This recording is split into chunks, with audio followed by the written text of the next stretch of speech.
بسم الله الرحمن الرحيم. الحمد لله الذي خلق السماوات والأرض وجعل الظلمات والنور ثم الذين كفروا بربهم يعدلون. هو الذي خلقكم من طين ثم قضى أجلا وأجل مسمى عنده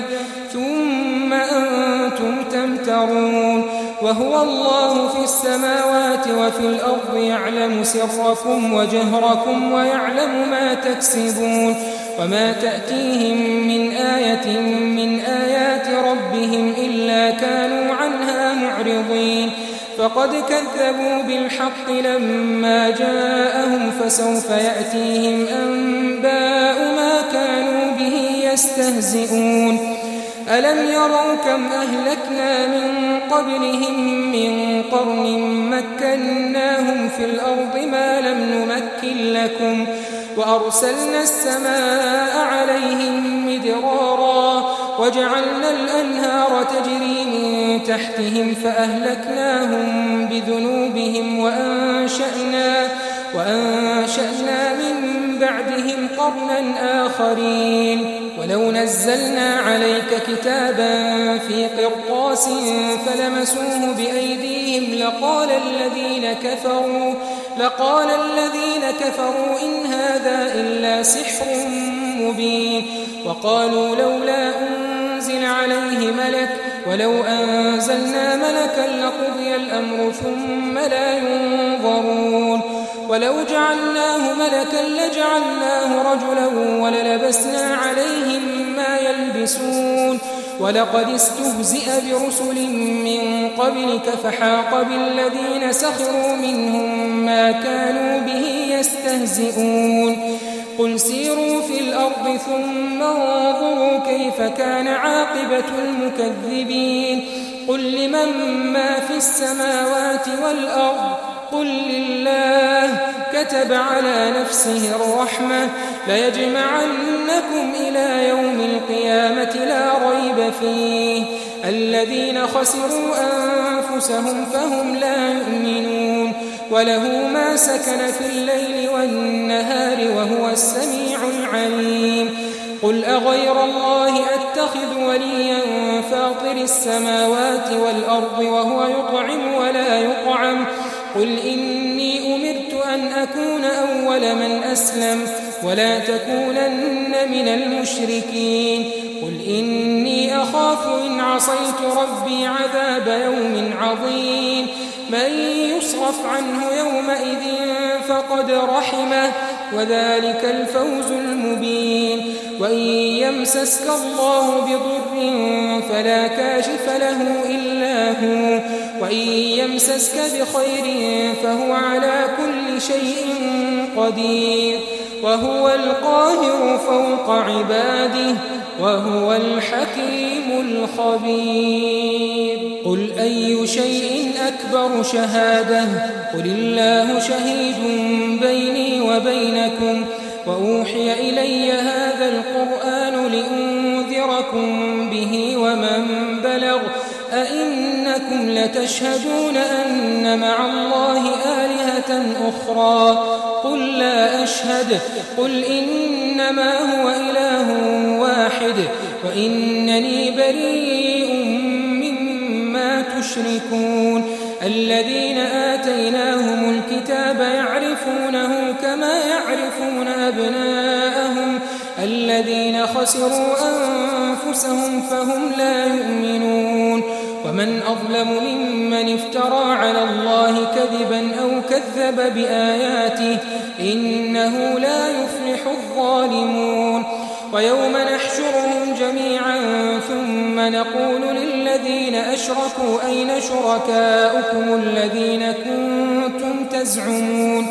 ثم لم تكن فتنتهم إلا أن قالوا والله ربنا ما كنا مشركين. انظر كيف كذبوا على أنفسهم فضل عنهم ما كانوا يفترون. ومنهم من يستمع إليك وجعلنا على قلوبهم أكنة أن يفقهوه وفي آذانهم وقرا وإن يروا كل آية لا يؤمنوا بها حتى إذا جاءوك يجادلونك يقول الذين كفروا إن هذا إلا أساطير الأولين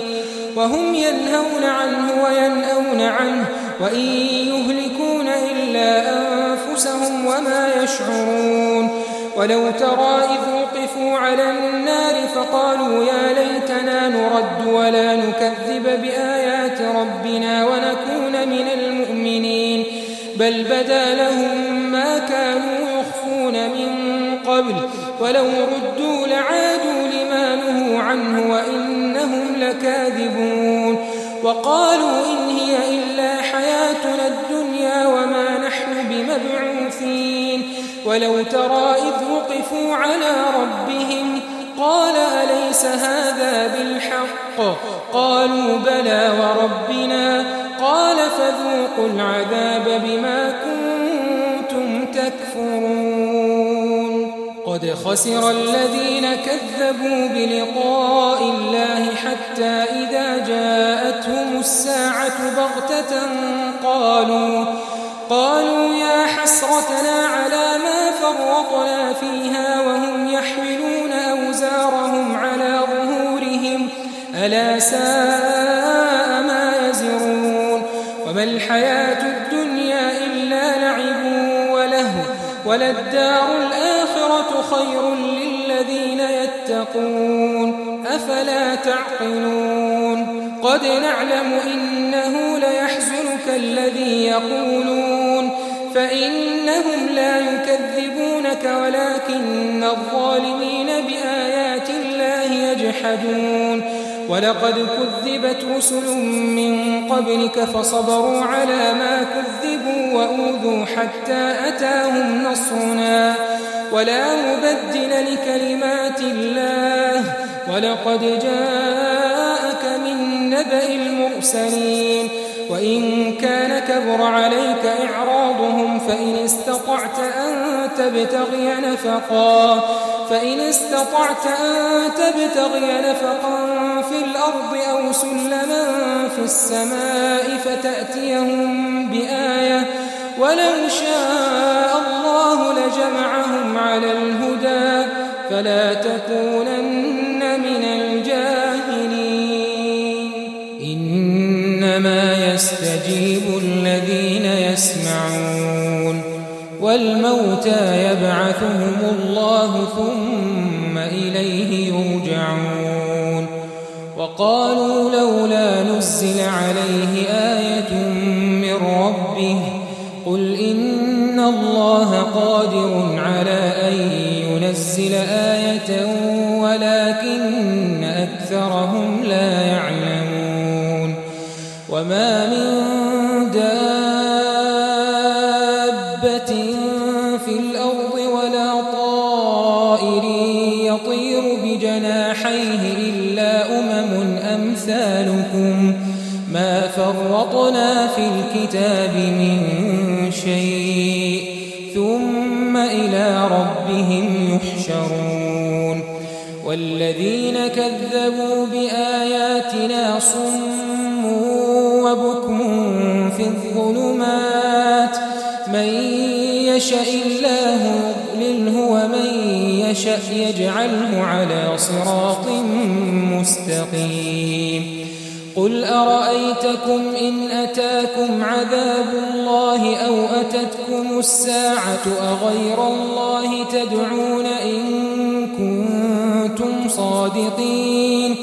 بل إياه تدعون فيكشف ما تدعون إليه إن شاء وتنسون ما تشركون ولقد أرسلنا إلى من قبلك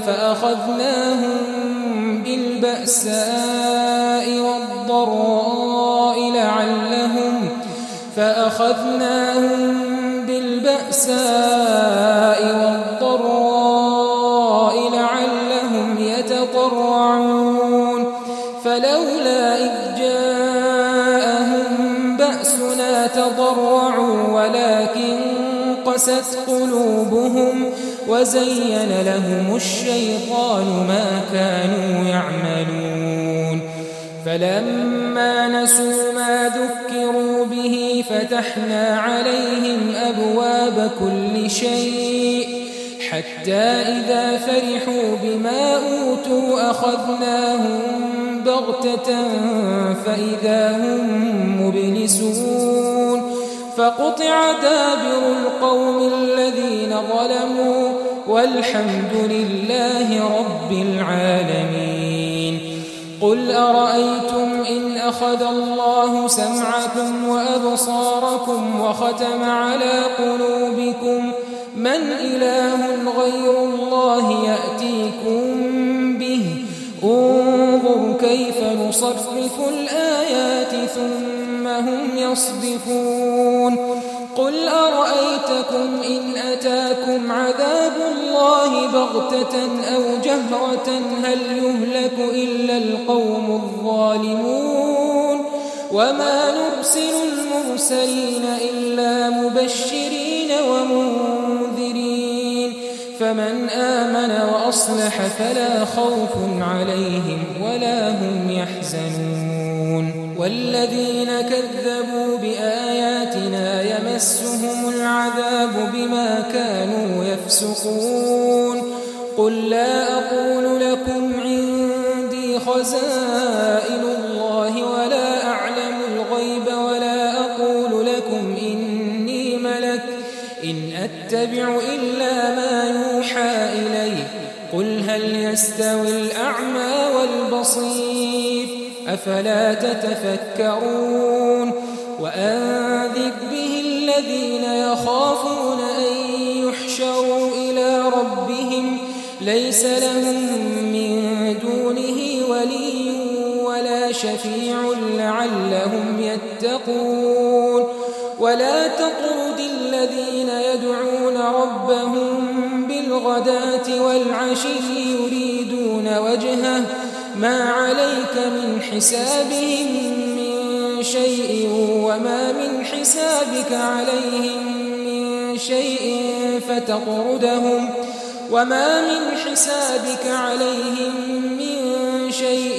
فتطردهم فتكون من الظالمين وكذلك فتنا بعضهم ببعض ليقولوا أهؤلاء من الله عليهم من بيننا أليس الله بأعلم بالشاكرين وإذا جاءك الذين يؤمنون بآياتنا فقل سلام عليكم كتب ربكم على نفسه الرحمة أنه من عمل منكم سوءا بجهالة ثم تاب من بعده وأصلح فأنه غفور رحيم وكذلك نفصل الآيات ولتستبين سبيل المجرمين قل إني نهيت أن أعبد الذين تدعون من دون الله قل لا أتبع أهواءكم قد ضللت إذا وما أنا من المهتدين قل إني على بينة من ربي وكذبتم به ما عندي ما تستعجلون به إن الحكم إلا لله يقص الحق وهو خير الفاصلين قل لو أن عندي ما تستعجلون به لقضي الأمر بيني وبينكم والله أعلم بالظالمين وعنده مفاتح الغيب لا يعلمها إلا هو ويعلم ما في البر والبحر وما تسقط من ورقة إلا يعلمها ولا حبة في ظلمات الأرض ولا رطب ولا يابس ولا حبة في ظلمات الأرض الأرض ولا رطب ولا يابس إلا في كتاب مبين وهو الذي يتوفاكم بالليل ويعلم ما جرحتم بالنهار ثم يبعثكم فيه ليقضى أجل مسمى ثم إليه مرجعكم ثم ينبئكم بما كنتم تعملون وهو القاهر فوق عباده ويرسل عليكم حفظه حتى إذا جاء أحدكم الموت توفته رسلنا وهم لا يفرطون ثم ردوا إلى الله مولاهم الحق ألا له الحكم وهو أسرع الحاسبين قل من ينجيكم من ظلمات البر والبحر تدعونه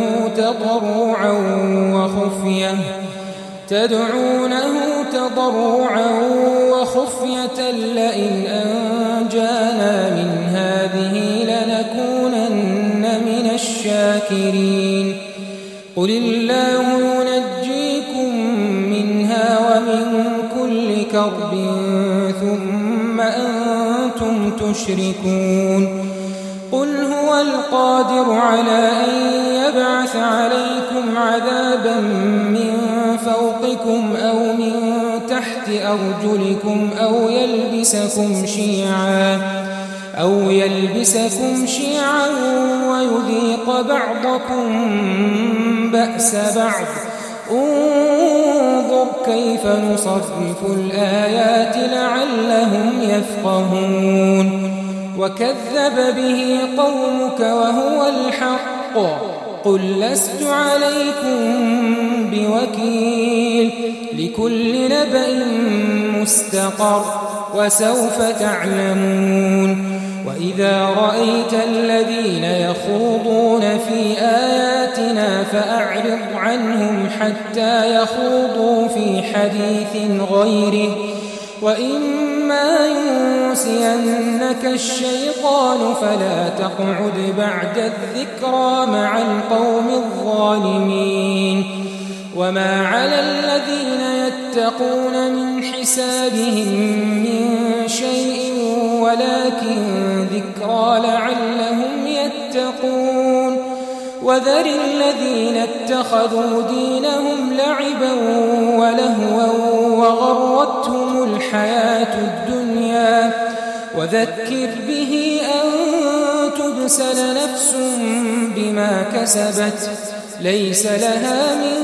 دون الله ولي ولا شفيع وإن تعدل كل عدل لا يؤخذ منها أولئك الذين أبسلوا بما كسبوا لهم شراب من حميم وعذاب أليم بما كانوا يكفرون قل أندعو من دون الله ما لا ينفعنا ولا يضرنا ونرد على أعقابنا بعد إذ هدانا الله كالذي استهوته الشياطين في الأرض حيران له أصحاب يدعونه إلى الهدى ائتنا قل إن هدى الله هو الهدى وأمرنا لنسلم لرب العالمين وأن أقيموا الصلاة واتقوه وهو الذي إليه تحشرون وهو الذي خلق السماوات والأرض بالحق ويوم يقول كن فيكون قوله الحق وله الملك يوم ينفخ في الصور عالم الغيب والشهادة وهو الحكيم الخبير وإذ قال إبراهيم لأبيه آزر أتتخذ أصناما آلهة إني أراك وقومك في ضلال مبين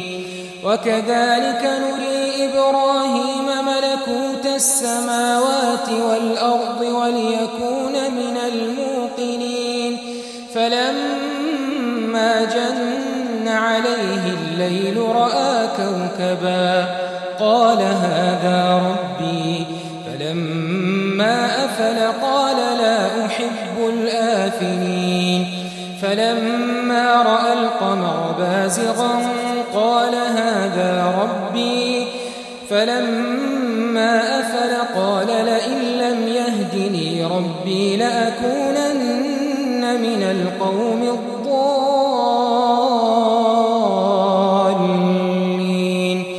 فلما رأى الشمس بازغة قال هذا ربي هذا أكبر فلما أفلت قال يا قوم إني بريء مما تشركون إني وجهت وجهي للذي فطر السماوات والأرض حنيفا وما أنا من المشركين وحاجه قومه قال أتحاجوني في الله وقد هدان ولا أخاف ما تشركون به إلا أن يشاء ربي شيئا وسع ربي كل شيء علما أفلا تتذكرون وكيف أخاف ما أشركتم ولا تخافون أنكم أشركتم بالله ما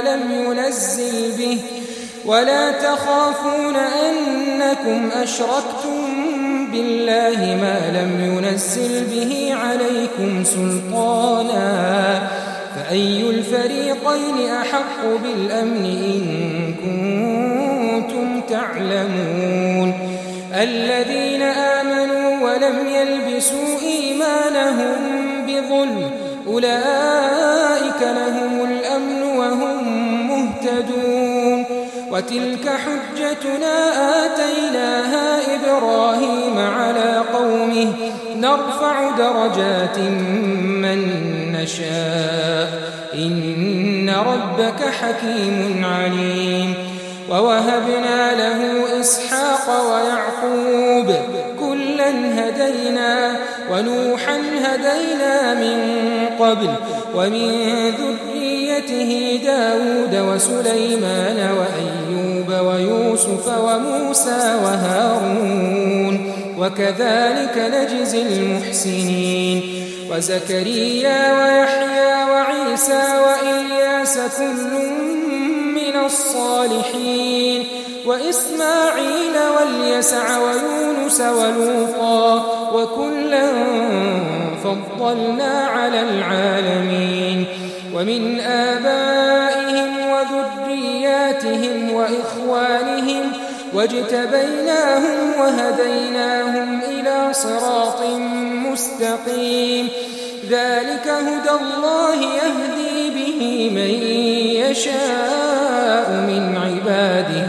ولو أشركوا لحبط عنهم ما كانوا يعملون أولئك الذين آتيناهم الكتاب والحكم والنبوة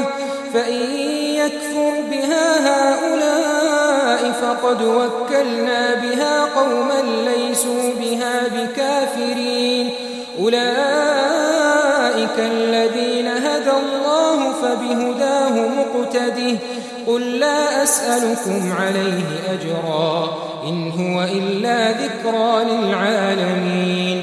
وما قدروا الله حق قدره إذ قالوا ما أنزل الله على بشر من شيء قل من أنزل الكتاب الذي جاء به موسى نورا وهدى للناس تجعلونه قراطيس تبدونها وتخفون كثيرا وعلمتم ما لم تعلموا أنتم ولا آباؤكم في خوضهم يلعبون وهذا كتاب أنزلناه مبارك مصدق الذي بين يديه ولتنذر أم القرى ومن حولها والذين يؤمنون بالآخرة يؤمنون به وهم على صلاتهم يحافظون ومن أظلم ممن افترى على الله كذبا أو قال أوحي إلي ولم يوح إليه شيء ومن قال سأنزل مثل ما أنزل الله ولو ترى إذ الظالمون في غمرات الموت والملائكة باسطوا أيديهم أخرجوا أنفسكم اليوم تجزون عذاب الهون بما كنتم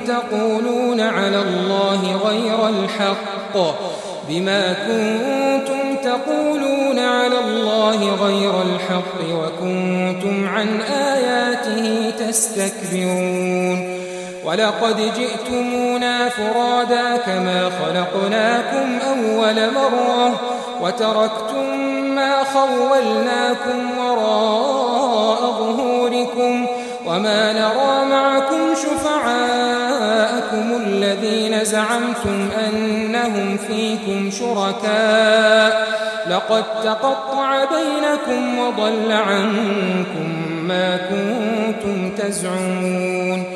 إن الله فالق الحب والنوى يخرج الحي من الميت ومخرج الميت من الحي ذلكم الله فأنى تؤفكون فالق الإصباح وجعل الليل سكنا والشمس والقمر حسبانا ذلك تقدير العزيز العليم وهو الذي جعل لكم النجوم لتهتدوا بها في ظلمات البر والبحر قد فصلنا الآيات لقوم يعلمون وهو الذي أنشأكم من نفس واحدة فمستقر ومستودع قد فصلنا الآيات لقوم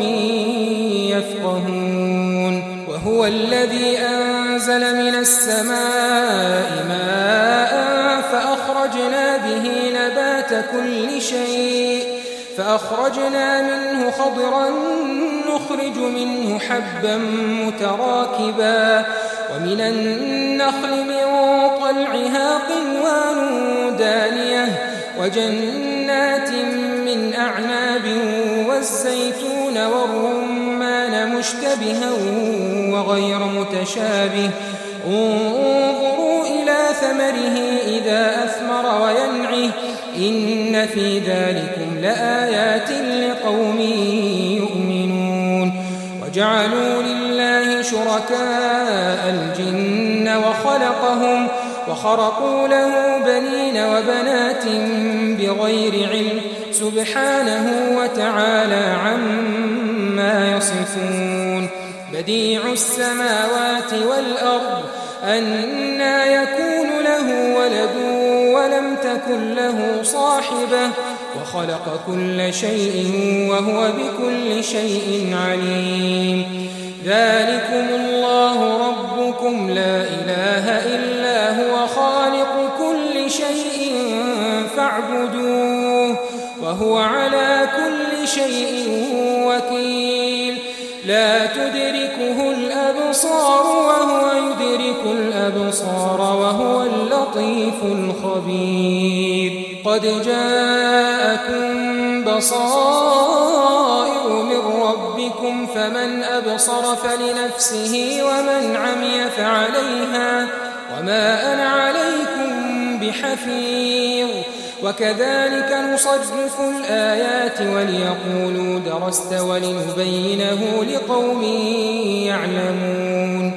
اتبع ما أوحي إليك من ربك لا إله إلا هو وأعرض عن المشركين ولو شاء الله ما أشركوا وما جعلناك عليهم حفيظا وما أنت عليهم بوكيل ولا تسبوا الذين يدعون من دون الله فيسبوا الله عدوا بغير علم كذلك زينا لكل أمة عملهم ثم إلى ربهم مرجعهم فينبئهم بما كانوا يعملون وأقسموا بالله جهد أيمانهم لئن جاءتهم آية ليؤمنن بها قل إنما الآيات عند الله وما يشعركم أنها إذا جاءت لا يؤمنون ونقلب أفئدتهم وأبصارهم كما لم يؤمنوا به أول مرة ونذرهم في طغيانهم يعمهون ولو أننا نزلنا إليهم الملائكة وكلمهم الموتى وحشرنا عليهم كل شيء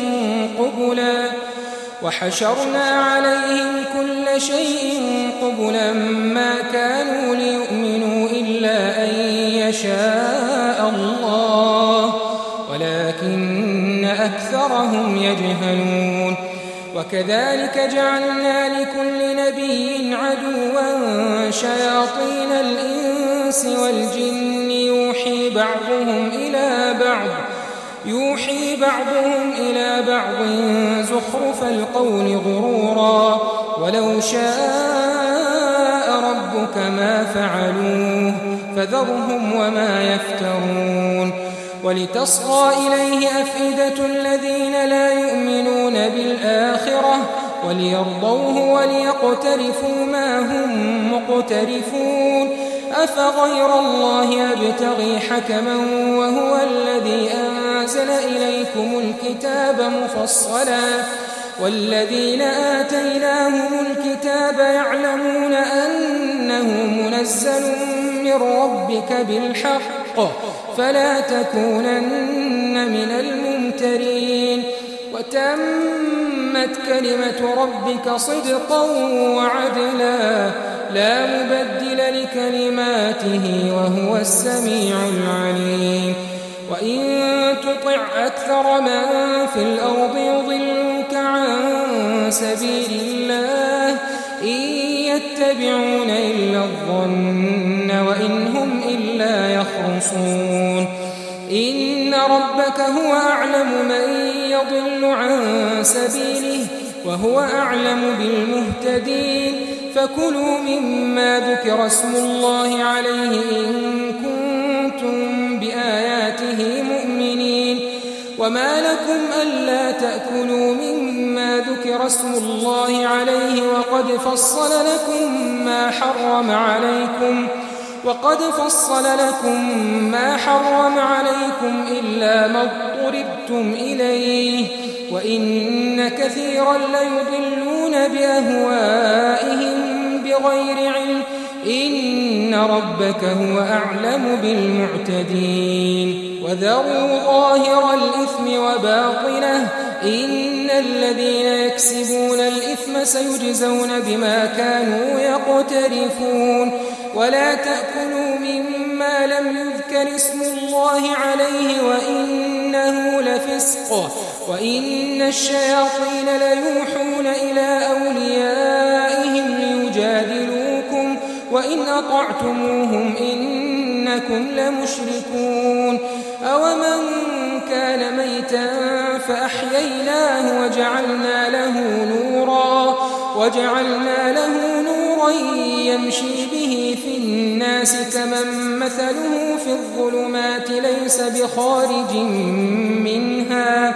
كذلك زين للكافرين ما كانوا يعملون وكذلك جعلنا في كل قرية أكابر مجرميها ليمكروا فيها وما يمكرون إلا بأنفسهم وما يشعرون وإذا جاءتهم آية قالوا لن نؤمن حتى نؤتى مثل ما أوتي رسل الله أعلم حيث يجعل رسالته سيصيب الذين أجرموا صغار عند الله وعذاب شديد بما كانوا يمكرون فمن يرد الله أن يهديه يشرح صدره للإسلام ومن يرد أن يضله يجعل صدره ضيقا حرجا كأنما يصعد في السماء كذلك يجعل الله الرجس على الذين لا يؤمنون وهذا صراط ربك مستقيما قد فصلنا الآيات لقوم يذكرون لهم دار السلام عند ربهم وهو وليهم بما كانوا يعملون ويوم يحشرهم جميعا يا معشر الجن قد استكثرتم من الإنس وقال أولياؤهم من الإنس ربنا استمتع بعضنا ببعض وبلغنا أجلنا الذي أجلت لنا قال النار مثواكم خالدين فيها إلا ما شاء الله إن ربك حكيم عليم وكذلك نولي بعض الظالمين بعضا بما كانوا يكسبون يا معشر الجن والإنس ألم يأتكم رسل منكم يقصون عليكم آياتي وينذرونكم لقاء يومكم هذا قالوا شهدنا على أنفسنا وغرتهم الحياة الدنيا وشهدوا على أنفسهم أنهم كانوا كافرين ذلك أن لم يكن ربك مهلك القرى بظلم وأهلها غافلون ولكل درجات مما عملوا وما ربك بغافل عما يعملون وربك الغني ذو الرحمة إن يشأ يذهبكم ويستخلف من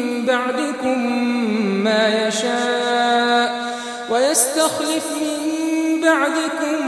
ما يشاء كما أنشأكم من ذرية قوم آخرين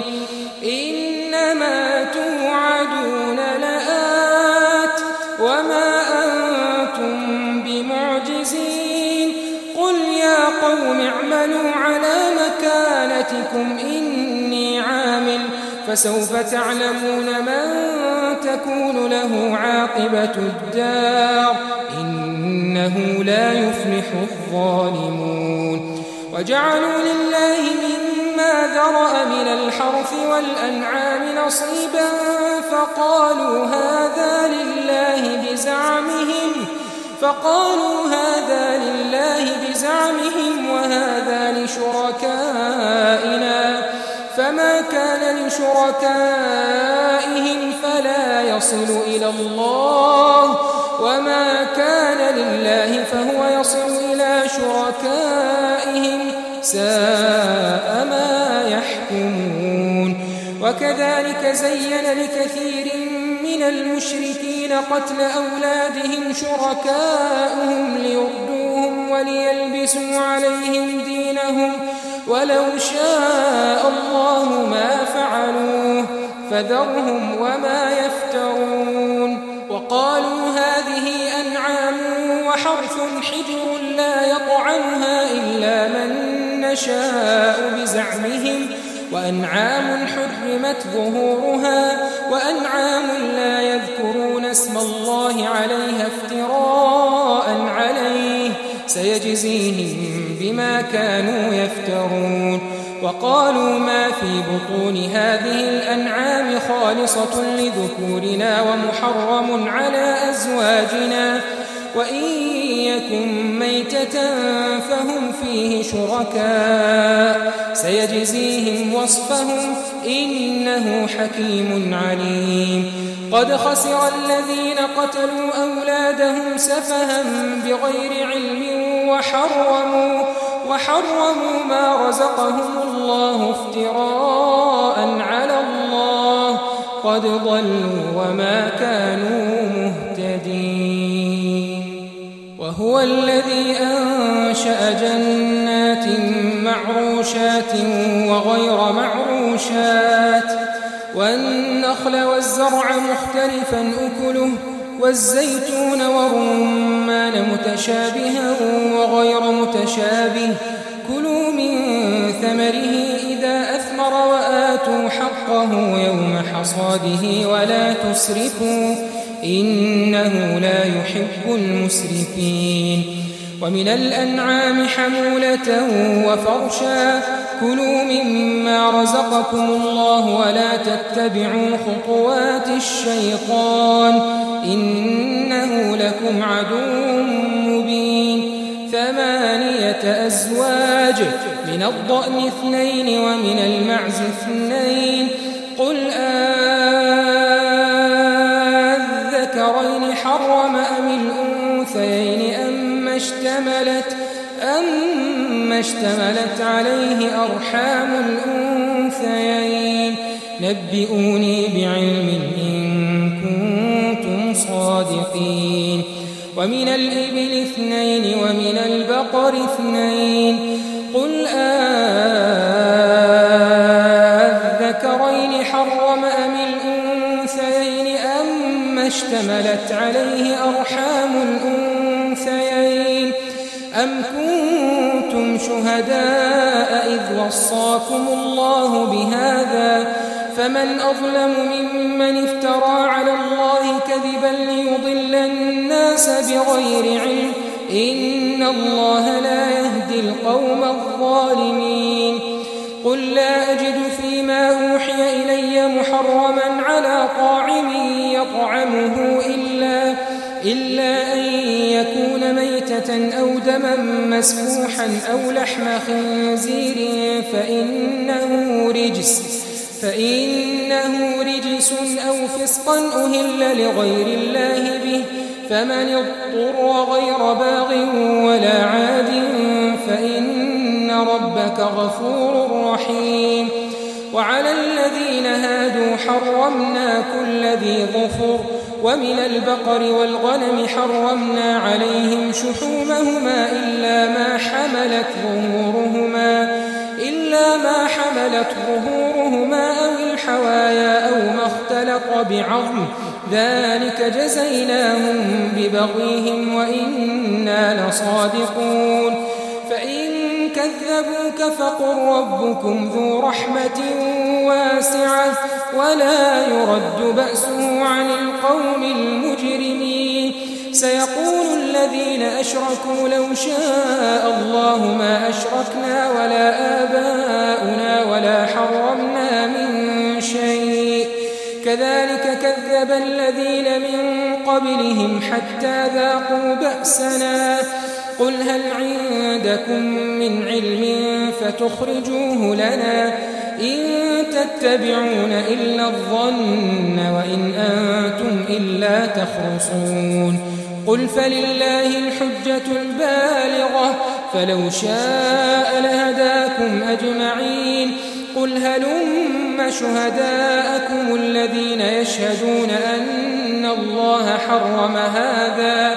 فإن شهدوا فلا تشهد معهم ولا تتبع أهواء الذين كذبوا بآياتنا والذين لا يؤمنون بالآخرة وهم بربهم يعدلون. قل تعالوا أتل ما حرم ربكم عليكم ألا تشركوا به شيئا وبالوالدين إحسانا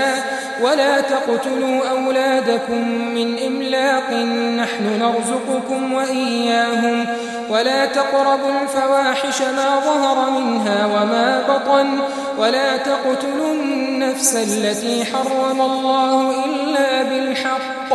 ذلكم وصاكم به لعلكم تعقلون ولا تقربوا مال اليتيم إلا بالتي هي أحسن حتى يبلغ أشده وأوفوا الكيل والميزان بالقسط لا نكلف نفسا إلا وسعها وإذا قلتم فاعدلوا ولو كان ذا قربى وبعهد الله أوفوا ذلكم وصاكم به لعلكم تذكرون وأن هذا صراطي مستقيما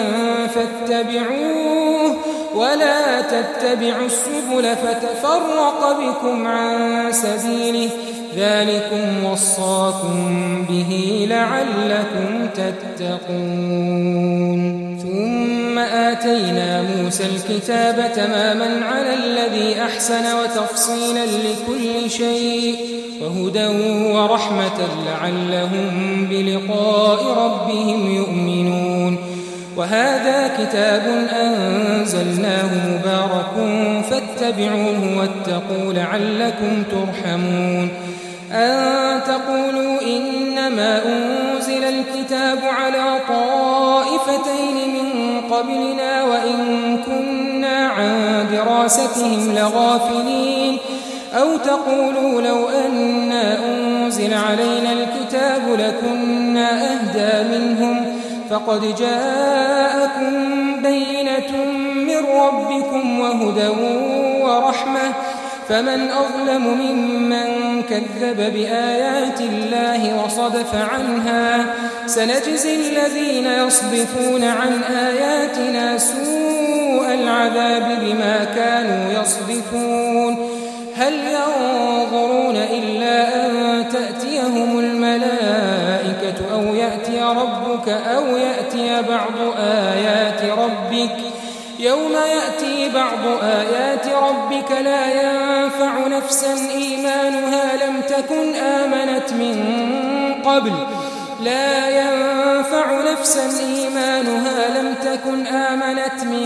قبل أو كسبت في إيمانها خيرا قل انتظروا إنا منتظرون إن الذين فرقوا دينهم وكانوا شيعا لست منهم في شيء إنما أمرهم إلى الله ثم ينبئهم بما كانوا يفعلون من جاء بالحسنة فله 10 أمثالها ومن جاء بالسيئة فلا يجزى إلا مثلها وهم لا يظلمون قل إنني هداني ربي إلى صراط مستقيم دينا قيما ملة إبراهيم حنيفا وما كان من المشركين قل إن صلاتي ونسكي ومحياي ومماتي لله رب العالمين لا شريك له وبذلك أمرت وأنا أول المسلمين قل أغير الله أبغي ربا وهو رب كل شيء ولا تكسب كل نفس إلا عليها ولا تزر وازرة وزر أخرى ثم إلى ربكم مرجعكم فينبئكم بما كنتم فيه تختلفون وهو الذي جعلكم خلائف الأرض ورفع بعضكم فوق بعض درجات ليبلوكم فيما آتاكم إن ربك سريع العقاب